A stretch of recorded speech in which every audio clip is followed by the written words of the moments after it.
body ক্যাম্পটা যেটা হবে আপনাদের প্রতিটা ডিস্ট্রিক্ট হেডকোয়ার্টারে এটা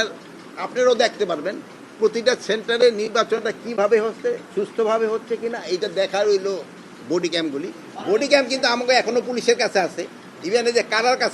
কারারক্ষীদের কাছেও কিন্তু বডি ক্যাম্প থাকে বিজিবির কাছেও বডি ক্যাম্প থাকে বাট ইলেকশনের জন্য আমরা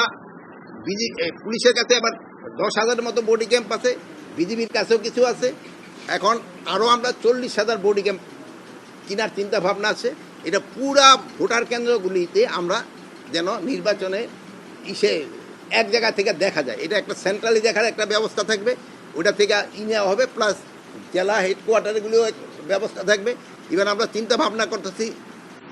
প্রতিটা থানা হেডকোয়ার্টারে দেওয়া যায় কিনা এটা নিয়েও আমাদের চিন্তা ভাবনা অনেকের বিরুদ্ধে মামলা হয়েছে যারা নিরহ এখন কোনো নিরপরাধ ব্যক্তি যেন আইনের আওতায় না আসে এই জন্য আমরা সর্বাত্মক চেষ্টা করে যাচ্ছি এই জন্য আপনাদের একটু সাহায্য এবং সহযোগিতা দরকার যেহেতু আপনারাও জনগণকে একটু সচেতন করবেন এখানে দেখা গেছে যে ওই পয়সার লোভে আসামি করে দিতে তোমার আসামি করে দিব নালে কিন্তু এত টাকা দিতে হবে এই জিনিসটা কিন্তু আপনারা বন্ধ করতে হবে আরেকটা হলো সমাজের যে একটা অসহিষ্ণু হয়ে গেছে এখন দেখা গেছে একটা ঘটনা ঘটতেছে এই ঘটনা ঘটার সময় সবাই করে নাকি ভিডিওটা নিয়ে ব্যস্ত থাকে কিন্তু ওইটা প্রতিহত করতে আসে না আগে আপনি দেখতেন একটা বাচ্চা পড়ে গেলে লঞ্চে থেকে আর একজন ভাই লাভ দিয়া বাচ্চাটার উঠানোর জন্য চেষ্টা করতো কিন্তু এখন হয়তো কি দেখবেন যে সে করবে না আর লাভ না দিয়ে ওই ছবি উঠানোর চেষ্টা করবে এই সাংস্কৃতিক থেকে কিন্তু আমাদের ফিরে আসতে হবে আমাদের যে বুড়া অনেক ভাইরা আছে যারা আমিও যদি মনে হয় বয়স সবচেয়ে বেশি অন্যায় আগের দিনে কিন্তু একটা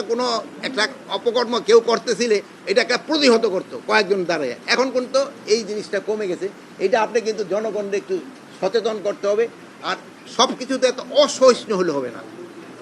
এবং এত অসহিষ্ণু হলে কিন্তু হবে না সবাই একটু ধৈর্য ধরতে হবে যে জায়গায় সাংবাদিকদের উপর হামলা হয়েছে ওই জায়গায় আমরা কিন্তু তাদের আওতায় নিয়ে এসেছি এই জন্য আমি বলতেছি শুধু সাংবাদিক না সাধারণ জনগণের উপর যেন হামলা না হয় এই জন্য কিন্তু আমাদের সবারই এটা প্রতিকার এটা কিন্তু আমাদের একটা কোনো একটা কাছে একটা অঘটন ঘটতে থাকলে এটার প্রতিহত করতে কিন্তু আমাদের একটা ইমানি দায়িত্ব আমাদের হুজুররা কেউ আছে কি না এনে এটা হ্যাঁ বলেন এটা হাদিসটা কোন আমাদের কোথাও কোনো অঘটন ঘটতে থাকলে এটা প্রতিহত করা একটা ইমানি দায়িত্ব এটা